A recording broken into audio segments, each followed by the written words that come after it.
All Jay ever wanted was a hug, and yet he still doesn't exist today. This week on Leading Our Own Way, I want to welcome Jay Whitney to the show. What an incredible dude. So powerful, so impactful. The person who took Jay from his family was not a stranger. It wasn't the system. It was not someone from the outside. It was his nan. The woman who was supposed to be his safe place was the one who uprooted him, moved him to South Africa, and changed the entire course of his childhood. Jay lost 20 years of his life, and Jay had to live with that complexity, loving someone who also caused him so much pain. His book, A Childhood Taken, is his true story, and today he tells it out loud, maybe for the first time in its fullness. Anyway, Jay's here for two parts. Here's part one with Jay Whitney. Welcome to Leading Our Own Way, and I'm Andrew White. Let's go. Welcome to Leading Our Own Way. I'm your host, Andrew White, and this is the podcast that unveils captivating narratives of resilience and personal triumph. This podcast is for anyone seeking inspiration and insights on overcoming life's challenges. Follow and subscribe, and then we can lead together forever. Before we dive in, I want to give a big, massive shout out to our now new proud sponsor, Eshu Skincare, a brand that truly aligns with Leading Our Own Way. This Australian-born company is dedicated to keeping skincare simple, effective, and straightforward. They've made waves in the US, even landed in Macy's and over 300 stores, and now they're back with a renewed focus on healthy skin and real results. If you want authentic skincare that fits your lifestyle, check them out in the show notes. Thanks to Eshu Skincare for supporting real stories and mental fitness on Leading Our Own Way. And if you're interested in sponsoring like Eshu Skincare, drop us a message. We'd love to connect. Jay Whitney, welcome to Leading Our Own Way. How are you doing tonight, brother? Hello, I'm good. How are you? I'm good. It always feels homely when I'm speaking back to the UK, you know? Yeah, it's good to be chatting again, and it's a hot one today here. It's a hot one. Yeah, we are filming on the... But good. We're filming on the 25th of June. I know this will be a few months ago by the time this goes live, but it's apparently really, really warm there right now. It is, yeah. It's got to be mid-30s now, mid-30s. But it's lovely. We deserve it, don't we? It's just, yeah, we always complain about the weather over here, but let's embrace it. Embrace the heat. Well, mate, I think I said this before we started recording, I never experienced temperatures like that in the UK. I probably wouldn't have moved to Australia if we had summers like that. Well, especially where you're from as well, because obviously there's something about the climate in Manchester. It's just it's got its own like peninsula, isn't it? It's just constantly raining. Constantly raining. Tell the listeners where you whereabouts in the UK you are from, Jay. So I'm from Runcorn. I'm in Runcorn, but yeah, funnily enough, I was actually born in Manchester myself. So yeah, I'm very aware of things going on there with the weather and that. But yeah, I've been over here for about 15 years now. Nice. Lived in quite a few places. I'm sure we'll get to that down the line. We certainly do. You have one hell of a journey in terms of that, don't you, Jay? You really, really do. Yeah. It's been good. I would never not retrace any step. I'd do it all again just because of where I am now. Like, for example, I'm here now talking to you. We're getting this out there. We're going to do a lot. Mm-hmm. We're going to create a lot of awareness, I think, as well. Absolutely. Yeah. On that note, Jay, where will you take us today? If you could think of a headline newspaper, what words would you choose to put on there if you was the editor? I'm going to take you somewhere quite dark, to be honest. A childhood taken, so that statement there, but on many different levels. Physically taken, mentally taken, a darkness, my darkness, but we got through it. We got through it. Yeah. An unbelievable journey that you only really that you only really read about, or I do anyway, or see on the big screen. But it's real and it's raw. And Yeah. I've already done so much over the past few years, and I've got an end goal. And when I reach that end goal, I'll just move the goal again. But it's the awareness and in and around my story, my journey, and what I've been through, managed to do. So many people are coming to me, maybe seeing it as like I'm a little bit of a safe haven. I'm putting myself out there. I'm making myself a little bit I'm vulnerable, which is a good thing. And then yeah, it's just attracting people coming in saying, "This happened to me," or "This happened to me," or "That story really touched me," or that. It's incredible. It's absolutely incredible. And you're right. I think you. I mean, I know you've lived it. You've got that lived experience. But for people like myself who's been outside, and we all have our own traumas and our own mental health journeys for sure. And you always feel like you're on your own. But the more I opened up about my journey, I realised I wasn't alone. But when I heard about your journey, you are probably the only person I've witnessed and spoken to directly about the topics you're going to cover today. But it's like a movie. It's something that you kind of watch in a movie. Is. And I know parts of your journey. I know you're going to, because in the pre-chat, I don't ask you to tell me everything, do I? But we're going to dig deep into it, and I'm going to learn a lot more about it. And it's just absolutely fascinating. You're right. You think these things don't happen. You think they're written for movies. Yeah. And that is the end goal for me, getting it out and made into a feature film. Yeah. It's become so much more, this childhood take and this story. It was initially just an individual writing on his own to try and heal. And it's just absolutely exploded because I feel that I owe somebody something. I owe me something, but more so I owe a child a voice. And I'm talking about me as a child. And I say it like that because I've sort of disassociated myself from it. When I talk about this, it's like I'm talking about someone else's life story, and I think that's the way that I've been able to cope over the years, that disassociation. Is there any time that you go back into that body, though, being that person, or do they stay separated? All the time, to be honest, all the time. It can be a constant battle, to be honest.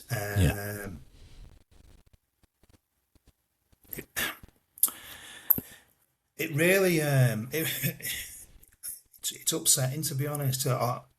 This is me that we're talking about, but I don't see it like that. I see it as a boy in South Africa, sat on a front porch, just wanting to have a childhood.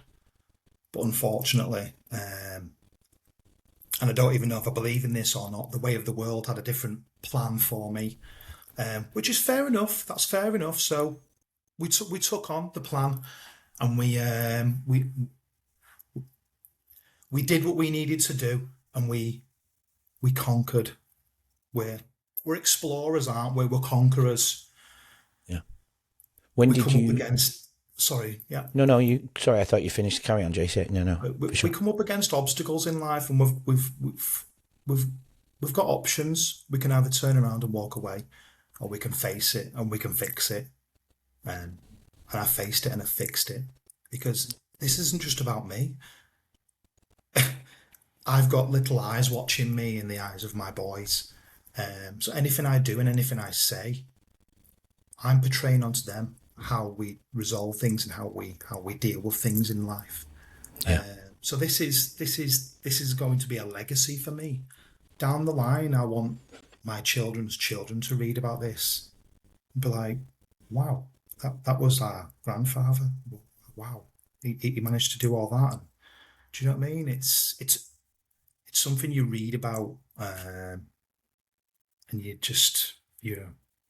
in awe, amazed. Yeah. And I think everybody's going to feel that by the end of this episode, and we should make it a bit clearer for people. Let's share then. You just said you've been in this battle, not battle. You said you've started, I suppose, lead your own way in the last few years. with what you're doing of recent times. Tell us a little bit about what you've been doing to turn your trauma, let's say, into wisdom. What you're doing with yourself nowadays, and tell us a little bit about the book that you've written called A Childhood Taken, and maybe why you got into that. So, I started writing about 3 years ago. Something got triggered in me. Betrayal was triggered.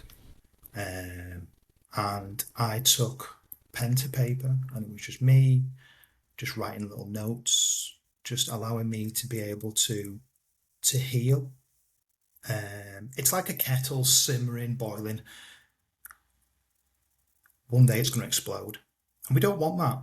So my way of releasing that pressure was putting pen to paper, and it started off dead simple in that way, and then it was enjoyable for me.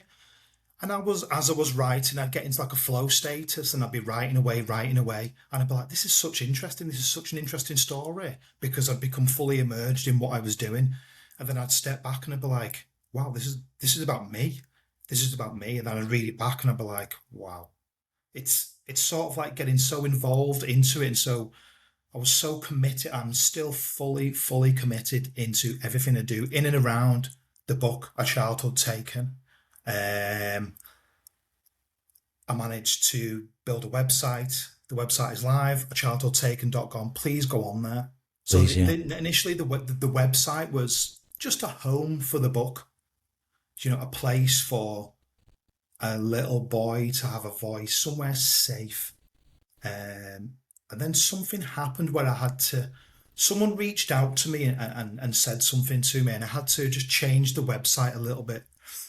Basically, someone went on there, saw the website as a safe place, safe haven, messaged me, and told me some very, very disturbing things about what happened to them as a child. And I didn't know this person from Adam. So I took a step back and had a think about what I can do, and I spoke to a professional body that I'm very, very close with, that helps me and has helped me a lot over the years. And I was basically advised that I need to protect me. So what I did was, on the website, I actually put a blog section on there. So it's a place where there's links on there for childhood trauma abuse, sexual abuse, the best links and the best safe havens you can go to, professional, real individuals that have lived through real trauma and are rectifying it and creating awareness. I put little blogs on there. People can go on, have a little chat, and people have messaged me. And it's a fully safe, secure place. I post daily on A Childhood Taken on Instagram, Spotify, and Facebook. Some people might not be comfortable with doing that or replying on a social media platform. But this website is fully secure. I'll reiterate, it's a safe haven, and you can go on there and you can say anything you want, message me, go to the links. So that completely changed. So there's that there. And was his story, that the person who contacted you, was their story similar to yours? I mean, not similar, it can't be exactly the same, but does it go under the same it was category? Similar. It was similar, and it really shocked me, because they said to me that they'd only told a handful of people, which it shocked me, but it's upsetting as well, because of course. Can you imagine being in that place where something unbelievably traumatic happens to you, and you're not able to speak about it, so you're living with that for your entire life? Absolutely. So, you said the word betrayal before. That triggered you to put pen to paper. Did that betrayal in the modern day bring up the memories of the old betrayal from when you were young? And I know we're going to get into it again, and I keep saying that, but did it trigger the past? Is that what put you into discipline mode? It really did. Yeah. So, a child. We have a child. You are in care of a child. You have a responsibility to look after that child, to an extent, care for it. That didn't happen. Yeah. My childhood was taken on so many levels. Um, yeah. Um, do you know what?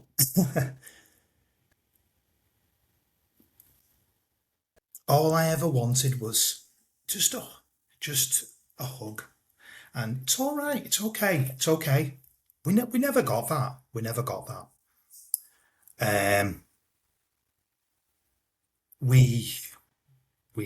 We we got massively. My soul was. I was being. I'd been erased. I was being erased on so many levels, physically, mentally, um, beaten, beaten. Um, I'll just say how it is. My life was put in danger um, when we moved to South Africa, and I've only just recently been told this very recently.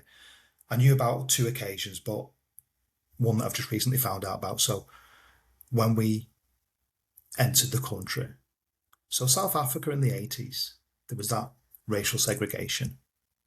There wasn't any mixing, let's say. So I come into the country, my mum, black mixed race, my dad, white Irish. Authorities stopped us as soon as we landed and said, "What's going on with this boy here?"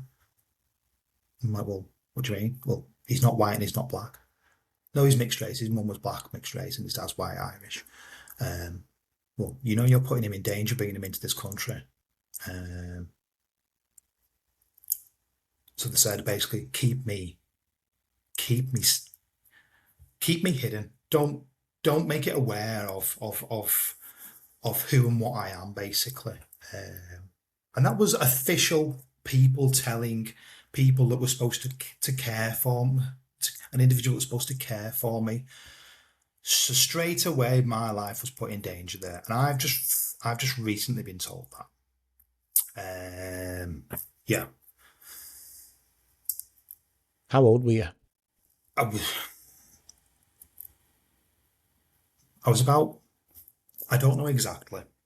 So 20 years of searching, paperwork, all documents. A certain individual, family individual, that was always in and around to an extent. I was maybe about three. Um, but what's incredible is how I was actually taken out of the country. Because on paper, still now I don't exist.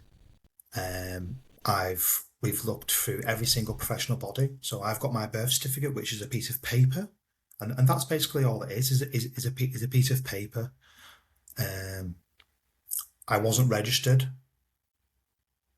so much so that a professional body contacted my wife a few years ago when a family member passed away, and they said, "Hello, can I ask, are you married to a male Whitney?"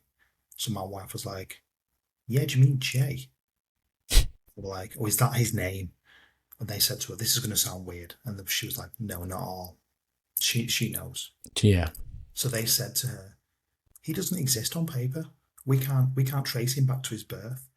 And this happened. This happened multiple times.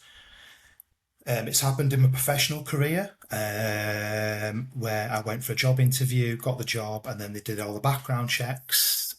Major corporation, and they were like, "Hang on a minute, we can't trace you here. You don't exist." So at the time, then I had to get my nan, who brought me up, brought me up, to have a conversation, a very heated conversation, which I thought was going to affect my career at that time. It didn't. It was. I think the company maybe felt sorry for me or what. I don't know. Yeah, when we were getting married, paper trail again. Don't exist. Can't tie up the current with the birth. So we all have identities in life. And that's been one of the big things for me over these years of searching, these 20 odd years. Like I haven't had an identity, and I've been searching for that. Still now. So if anyone's out there, any professional bodies that feel that they can help, please do reach out to us. Prove me wrong, please, because at the minute we are where we are, and I'm here in flesh and blood, but on paper I don't exist. So I don't know if you want to think about that for a minute. Like, I don't exist on paper. I'm struggling. For a start, do you know what I mean? Before we even Yeah. get into anything, on paper, I don't exist. Mm. I've had multiple name changes. Yeah. So How do you get try and around, the application of things in everyday life then? what was that? Sorry. How do you get around the application of, in applications in life when you're applying for something or a job or a mortgage, rent, whatever it may be? How have you got you're 45 years old. How have you got there with so many, the wonderful things that you're doing and the house that you have and the jobs that you do have? How do you get past that? I've just not taken like the current status as a given, and I've taken no for an answer. Like, and I've gone out of my way to resolve things on so many levels. It's another avenue of where she potentially wanted me to fail. She erased me. She takes me, erases me on paper throughout my life. She wanted that struggle constantly, even when she was gone. She wanted still that struggle. That's that for me to struggle. Sorry, and I wasn't. I'm not accepting it. I'll never have accepting it. And I feel that, like, if you're the type of person to go and face something head on, and deal with it in an adult way, then you can resolve anything. And I've proven that. On so many different levels. Yeah. Well, you planted the seed of South Africa, being there at 3 years and being taken. And you've also mentioned your nan briefly before. Could you paint a picture of her character and then maybe take us back to the first few years of being in South Africa, and maybe, yeah, I mean, we'll get into the why. I mean, maybe you still don't know why, do you? I don't believe. Or do you? No, I don't. I don't know why, but I found out so much more since we initially spoke. Wow. Really? Yeah, more family have come out. I got DNA tested. We'll go into that. Yeah. She didn't just do it to me. She did it. She did it to 2 generations, and she tried doing it to 3 generations of my family. But we'll get into that. Yeah. This woman. This woman.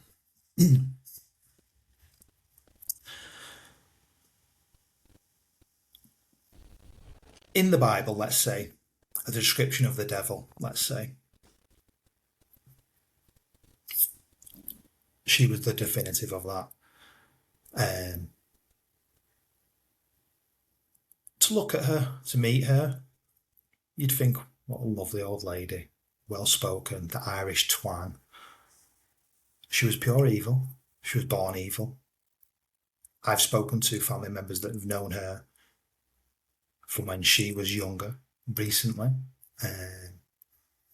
Someone said, I asked someone something, I said,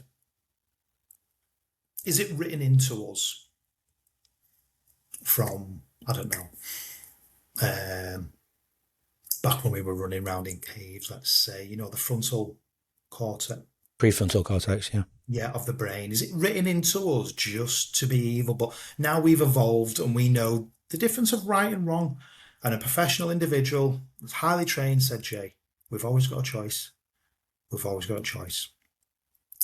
And this woman had choices all through her life, and she decided to go down the dark side of the path, let's say. She was the most manipulative individual, the most evil individual that I've ever met in my entire life, that I will ever meet in my entire life. And I could give you 50, 100 individuals that would say the exact same thing. This isn't just me. And this woman came from a very well, very very nice background, let's say, and she just decided to just go off and do her own thing. And you hear stories, you read about stories, people going off and doing horrendous things to people, killing, murdering, all that.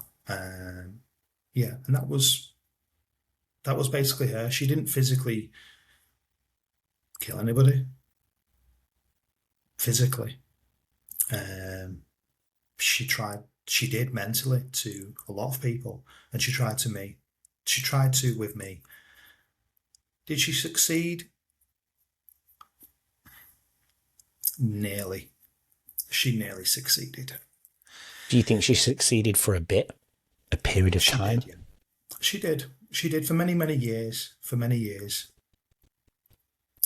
Do you know what? Do you know if we care for someone, we abuse them, we beat them, an animal, let's say, but then we sort of like flip it and we're like, it's as if it's happening to us because we're the bad individual, like that like messing with the mind and just having that manipulation. I stuck with this woman for years. I was one of the last to leave her side, even after all the years of mental and physical abuse.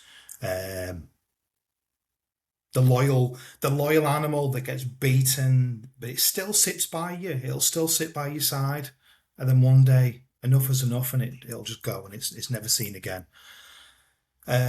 She took great enjoyment from destroying people's lives because she was so unhappy in her own life caused by herself.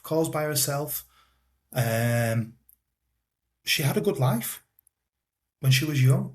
She had a very nice family, but all the way through her life, she just hurt people, destroyed lives.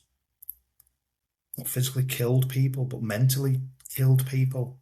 I know so many individuals now that are just they're an absolute shell of a person, and they will never ever recover ever because of her. Yeah, because of her. Well, we need to try and help that change that path, don't we? Because I do feel that we can always try to make choices to help us recover somewhat, right?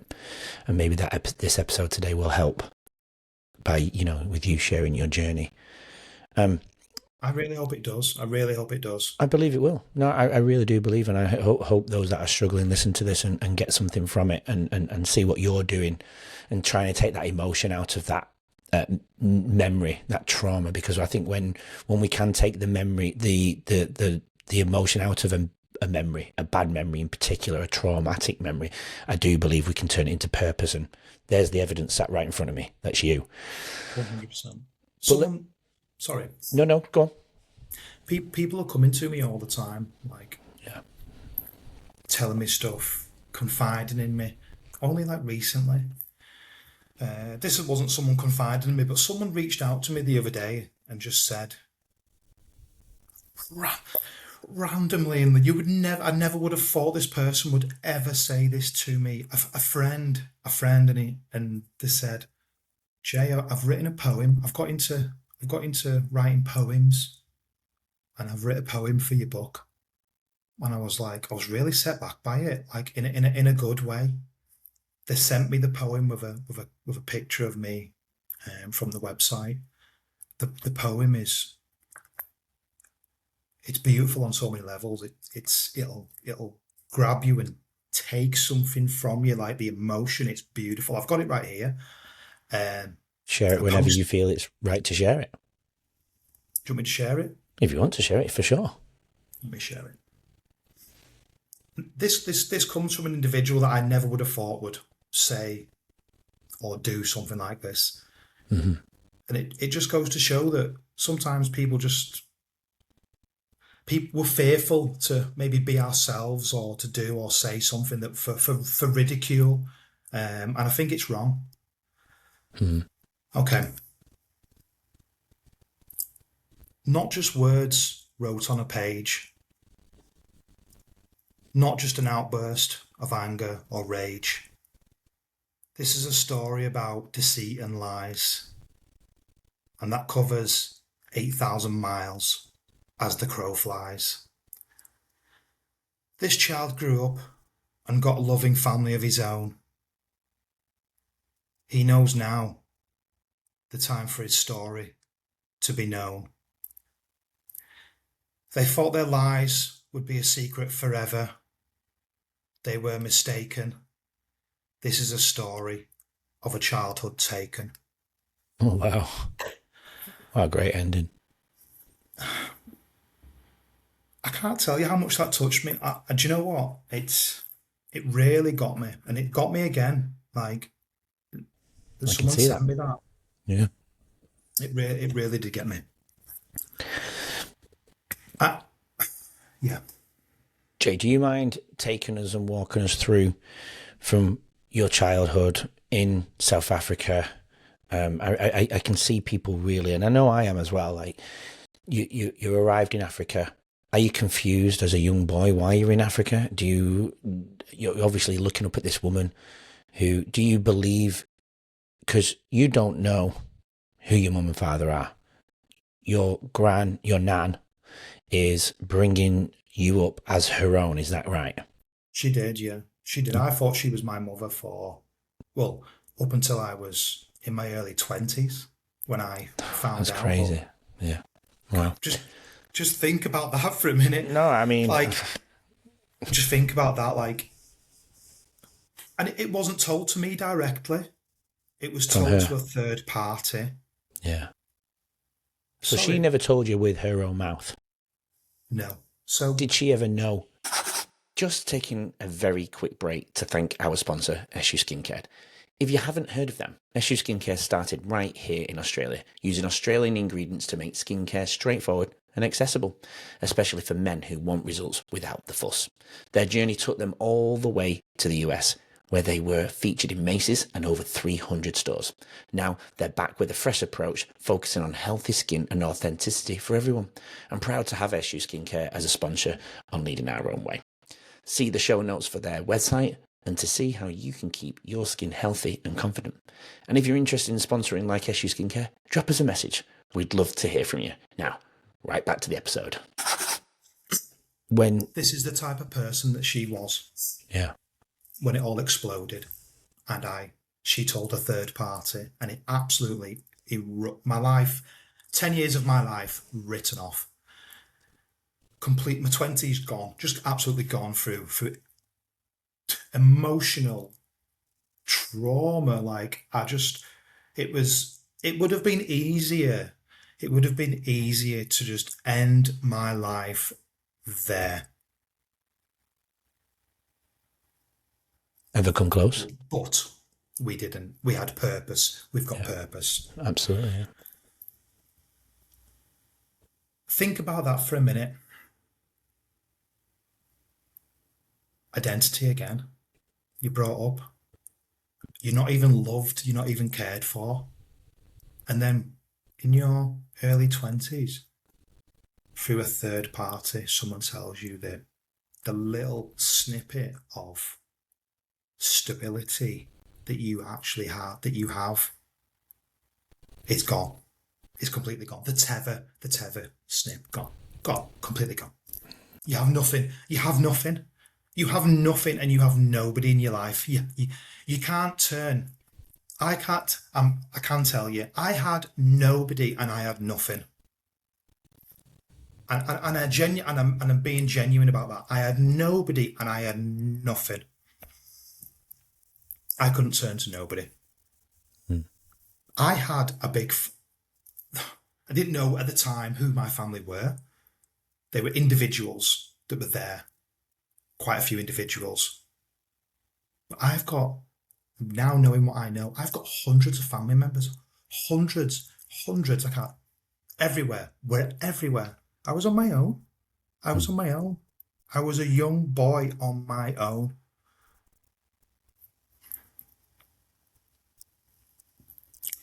Yeah, I mean, it's Walking through.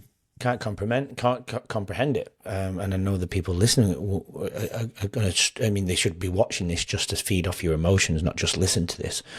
But your nan, I just want to get into the characteristics of some of the things that she did whilst you're in Africa, if you don't mind. She does quite a few things that she did during that time. Take us from your journey and maybe how long you were in Africa. So I was in Africa long enough to get citizenship. So I've got dual citizenship. So about 5 years. Yeah. My earliest memories are of a place, a god awful place in South Africa, called Rustenburg.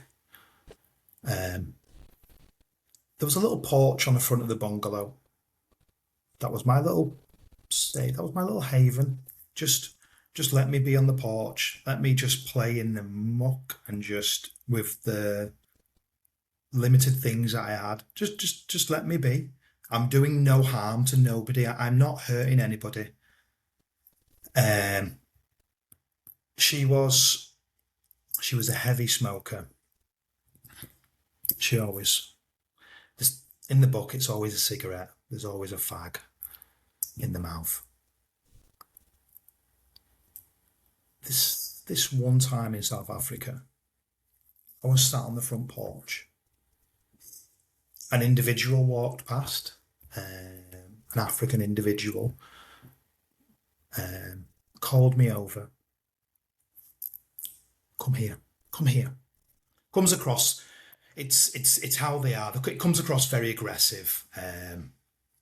Initially, maybe not. It's, like certain places in the world, like the Irish accents, they might come across a bit aggressive as well. And I can say that because I'm part Irish. I've got a lot of Irish family. Calls me over to the gate. I'm only playing on the front porch. I'm doing no harm. Boy, come here. So I go over. I look round. I see where the dog is. So we had, I've always grown up with animals, love animals. We had a Rhodesian Ridgeback. Beautiful dog. Beautiful. Loved her. She loved me. She used to let me ride her up and down the drive. She was such a beautiful animal. Very, very protective. Very protective. So I was looking to see where she was. I think she was locked in the back. So I went up to the gate, but I stood back just in case, like, they tried to grab me, which was the case. Which was the case all the time. Do you know, like, people being kidnapped all the time, people being murdered over there. It's, yeah, part and parcel. He said, have you got any work? I was like, I don't know. Well, you must have work. She heard a commotion. The gate, it was like an old chain gate, and it rattled if you touched it. So she must have heard the gate go. Came out, stood on the front porch, hurling abuse at this individual. Racial abuse. I turned round. I was sat back. She was like, get away to me. And he went, please, mum, have you got any work? It was mum over there, mum. Please, no, we haven't got any work. Go. In other words, let's say. Please, I'll work for... It was it's Rand's over there, but he said I'll even work for food. So this individual wanted to work for food. That's how poor this area was. Bit of to and fro-ing. She eventually agreed. So she said, right, cut the grass, cut that. Very abrupt, very, very aggressive. I went and sat back on the porch. She brought out some sandwiches. He was eating, and he started eating these sandwiches. And then he lit up a cigarette, and I was just looking over like that. The smell of it, the smell and the heat, never forget it. The unbearable heat, the smell of the smoke, and just, it was like the smell of just blood and death in the air. That's the best way I can describe it. Do you know what I mean? It's just as a whole. So he looked over at me and he said, "Do you smoke?" In his accent. And I just said, "Yeah." Why do we always say yes? We always say yeah. People are uncomfortable. We always say yes in life, don't we? I don't know why I said yes. I just said yes to everything because that was my life. I would never say no to anything. So he called me over and he gave me this cigarette. And I took a drag of it. And obviously, coughing, spluttering all over the place. She heard and she came out. And I can't repeat what she said to this guy. Anyway, he jumped over the fence. She let Pebbles out. She let the dog out. And he jumped over the fence. He was gone. And then she grabbed me and she was like, "What are you doing?" And then she put me over her knee and she took off her slipper or her shoe, whatever she had on. And she just started hitting me. Started hitting me and hitting me. And I was crying at first. I was crying. And then I started laughing, and I still do that sometimes now in like maybe in an uncomfortable situation. I will laugh at something. It's not necessarily funny. It's me. It's a coping mechanism, I think, that stemmed from that very minute in my life. Yeah, I'm scoffing now. Like now, she beat me for I don't know how long, but I do remember I was like, my back feels wet. So I put my hand around my back and I was trying to shield myself and she grabbed my arm and then I managed to pull my arm back out and there was blood all down my arm. And then someone came out of the house in horror and said, "What are you doing? What have you done? Look at the state of him. Back, my arse, red raw blood. I couldn't sleep, sit. I couldn't sleep on my back for I don't even know how long. I couldn't sit. And then she just sort of flung me off. Well, it was his fault. It was him. It was his fault. And just left me. And then this individual picked me up and took me inside and cared for me. A childhood taken. A life. That little boy. Who can I ask who that individual was who went to take care of you? What was that relationship to you? I'm not 100% who it was. It was an individual. I thought it was a specific person. I asked them and they were unaware of it. They were horrified. They were absolutely horrified. Yeah, I'm not 100% who it was, but it was an individual. It was someone at that time that saved me. Saved me. How far would she have gone? I've absolutely got no idea. No idea. Was there other occasions like that? Yeah, there was multiple occasions. It got to the point where I couldn't go against her. I couldn't say no. So it got to the point where I would go out of my way. I'd want it on my terms. It's like, if something's going to happen to me, I want it on my terms. If I'm going to get beaten, hit, or whatever, I want it on my terms. So I'd go out of my way to then create a situation that then she would get me and beat me. And then I knew then, okay, it's done. It's been on my terms. It's done now. I've got a period of time before something else.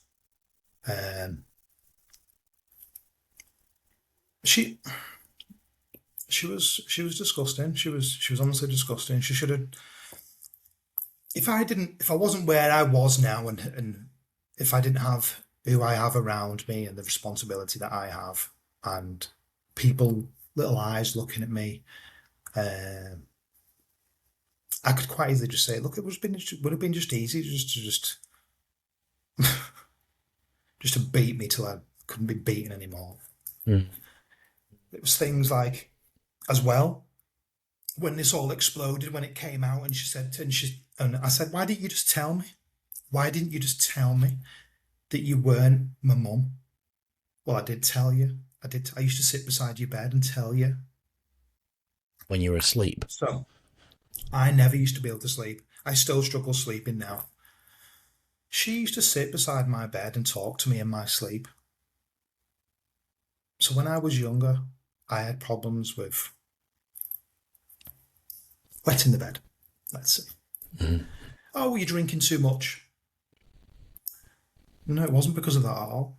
It was No. because you were sat by my bed, talking to me in my sleep, saying God knows what, absolutely traumatizing my subconscious mind to the point where I'd wet the bed. Just think about that for a minute. Just think about that for a minute. It's disgraceful. Yeah, it's. I suppose you were there for 5 years. You left South Africa at 7 years old, and you returned. Before we get back into why you left South Africa, I think we need to know why she decided to take you from your home and go to South Africa at such a young age. Why escape? Why leave? Why take you? She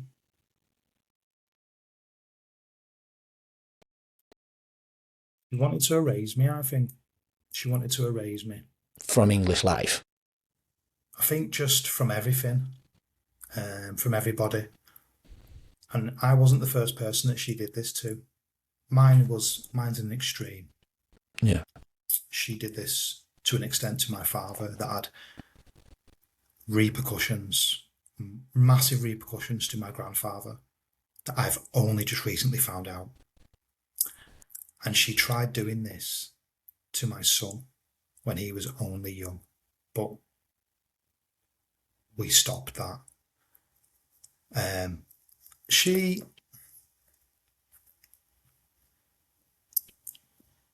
It was a game to her, I think, I feel. I know. It was just a game. It was, let's cause upset, let's cause hurt, because it made her feel better about life. Yeah. So South Africa was a random choice of where to go in the world, do you think? So initially, I thought that, yeah. Mm-hmm. So the stories changed so much. So initially, yes, and initially, from what I knew, she wanted to take me to South Africa just to completely eradicate me because of the individual she was. No one would ever have thought to look, not that they could anyway in the 80s, to South Africa. Yeah, took me over there, changed my name twice, adopted me over there. You can do anything over there with money. You can do anything really to probably today still with money, as obviously we're seeing in the current climate with things going on. Yeah. To get me out of the country. So I still don't know how she did it. She's paid for my birth certificate, but it's never been registered. A piece of paper to go on go onto her passport to get me out of the country. Yeah, and just get me over there and erase me. And I know the first few years of our lives are always blank. I mean, I don't remember my first and second and probably parts of my third year on this planet. And you moved to South Africa at 3. I always try to think about what the viewers are trying to ask you from their cars or from their rooms or from their walks. So how can I remember? Yeah, my question to you is, though, what point were you ever in your mum and father's possession? After the day you were born, were you ever in their possession? And if so, well, when were you taken by your nan from their possession? I was in my mother's possession. I have no memory of my mother. No. Do you have any recollection of when? Not recollection. Do you have any knowledge now of when you were taken from them? Or your mother, sorry. 80, think about in and around like 80, 84, 85. And how old would you have been? I'll have been like 3, 4. So I was born in like what, 81? Yeah, so like 4-ish. So when you Yeah. went to Africa, Hmm. you'd been with your mum that time, and your nan had taken you from, and then scooted over to South Africa. Yeah, so the start of the story, yes, Mm. she did. But the story's taken a complete another direction near to the end of the book from the start because I found out more. So my nan, she didn't want me, she didn't like me. Family in and around, and I've been told this, so think about this again.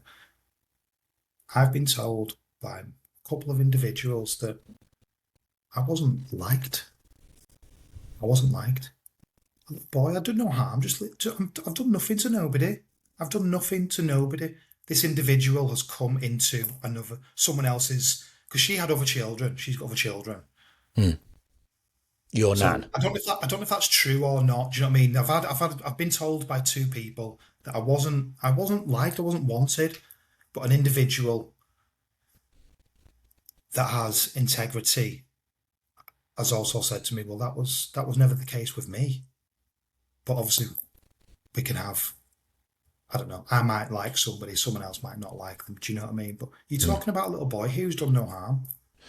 When you said nobody likes you, are you saying your nan didn't like you but still took you anyway? Or are you saying She, your mum didn't like you and wasn't my, wanted? my mum loved me Yeah. dearly. I've been told that multiple times by multiple family members. So when it all exploded, my nan told me, I said, why did you do it? Why? Why? You weren't wanted. Your mother didn't want you. She didn't love you. I saved your life. I saved your life. You saved my life by what? Taking me to South Africa, just eradicating me from family, keeping me in a box for 20 years. She didn't save me. She didn't save me at all. That was the one key thing that I wanted. I was furious and I was like, I don't believe you. I don't believe you saying that my mother didn't want me, that my mother did not love me. I am not having that. And that was the pinnacle point in my journey. That I wanted to find my mother, or the next best thing if I was unable to, have her in front of me and say, did you not want me? Did you not love me? What have I done to you? What did I do to you? That was not the case. That was not the case. My mother did love me. My mother did love me. My mother did want me. She was unable. She was unable to care for me. She was very young. And I only know what I've been told on this journey of 20 odd years. Obviously, this is recognition of my experiences with people. I wasn't there, but the bottom line is that my mother did love me and she did want me, Yeah. but she had to give me up. But she gave me up thinking that she gave me to an individual, a caring individual. Not my nan, but this caring individual was a child themselves, and unfortunately they had to leave. So I was left with my nan. So my mother thought I was being given to a caring individual because that was my only option. Moss Side in the 80s. A rough place in Manchester, yeah. Yeah, mixed race, little boy, very young mother. Mm-hmm. I think my dad was back in Northern Ireland. It's very vague that all that side. So mum and dad weren't together then? No, there weren't. No, no. Mm-hmm. So that other was individual that took you on and took care of you for that brief time before you got passed on to your nan, was that individual still in your life today? Or you don't know who that is now? She, yes, yes, yeah, Yeah. Yeah. yeah, yeah. We have got a very close relationship. Beautiful. She's probably the closest thing that I will potentially ever have to a mother. Mm. I, I, I just wanted to know. A little boy being told that his mother didn't love him and his mother didn't want him, and then a boy, we wanna. There's nothing like a. Mm. There's nothing like a hug, is there? I was going to say Ah. there's nothing like a hug from your mother. I wouldn't know. I So wouldn't know. to clarify to people who are listening, it's easy. It's not easy for me, but I have notes, don't I? I don't know your full journey, but I have notes. So, and the people listening don't have anything. But clarify for us. You've never seen your mother. You've never seen your father. Am I correct on that? I've never seen my mother and I've never seen my father. No, Are they're they, both. to your knowledge, still alive or not? My mother and father are both dead. Do you know when they died? My mother died in 2015. Ironically, it was when my eldest was born. Do you know what? We don't live very far from a place called Chester Zoo in particular. And I've got multiple pictures of my mother. And she was a bit poorly before she passed. And she sat in a wheelchair outside Chester Zoo. And I was like, I could have passed that woman. I could have passed that woman and she would have been nobody to me. Have a think about that. Come on, boys. Come on, let's go have a lovely day out at the zoo. Oh, who's this woman here? Well, hi, sorry, I nearly bumped into you. No worries. I've just passed my mother. I, I've had no idea. you know, Jay, and it's okay if I say this. Of He's course, probably of never going course. to listen to it. My dad's never probably going to listen to it. But if he is, he might know this. He might not know this, and it's fine. But I didn't meet my dad till I was about 8, and I met him at the Village in a car park called the Village. You know, the leisure centre I do know place. the village. Yeah. So I met him at the Village and I was in the car park. But prior to that, I used to go and play snooker. I'd been playing snooker since I was 3, believe it or not. And Oh, as I was growing up, I used to go and play snooker with a friend, my mum's friend, who kind of looked after me and took me out as a guy in my life at the time. And I was told I was stood next to my dad at the bar and neither of us knew. wow. Yeah. I mean, we have a good relationship now. It's fine. But you know, back then it was weird because I grew up thinking women just got pregnant. I remember saying to my mum, "Oh, I'm glad I'm not a woman. I don't want to randomly just get pregnant." You know, I didn't know what the dad figure was. I remember Yeah, somebody at school saying to me, "No, everybody's got a dad." I go, "Yeah, but I haven't." yeah, yeah. You know, but yeah, we stood at the bar and I had no idea that was him, and he probably had no idea that it was me. So Yeah. I can connect with you in that little scenario there. Oh, I Not appreciate you little, but you sharing. know what I mean. No, I appreciate you sharing that. Are you still in contact now? Yeah. Yeah. Oh yeah, yeah, yeah. I We'll love talk. that. I love that. I love that. I really It's just do. a peculiar situation to be in, isn't it? When I think back at it now, right? Yeah, I think all we do is seek our parents' approval, and I still seek it today. We do. We do. Yeah. It's that look up. It's that look. Is it okay? Have I done? Yeah. And And no we're in matter, our yeah. 40s here, Jay, aren't we? You know, We are. We and we're are. Yeah. still seeking it. We're seeking it. We'll always seek it, even they're here, there or not. We look for that approval, don't we? It's hard. Yeah. Yeah. Um, my I. It might seem strange, but I look to my eldest for sort of approval now. Yeah. He's such an amazing boy. He's got his compassion for people on all levels. His empathy for people because he's got a little brother that's got a couple of little things going on. Far surpasses my empathy. far surpasses my empathy. And then it makes me feel good because I'm just like, I've helped create that. I've broke the cycle. You didn't win. You didn't win. And she will know that.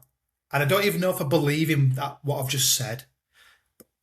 To an extent, I do because of the individual she was. She's dead now. Yeah. I still think she's watching. And you didn't win. You didn't win, Margaret. You didn't win. Margaret. Someone said to me, sorry. Someone said to me only the other week, newly found family members from my granddad's side of the family. They know of her. They know of what she did. And she did the same thing to my dad, to an extent.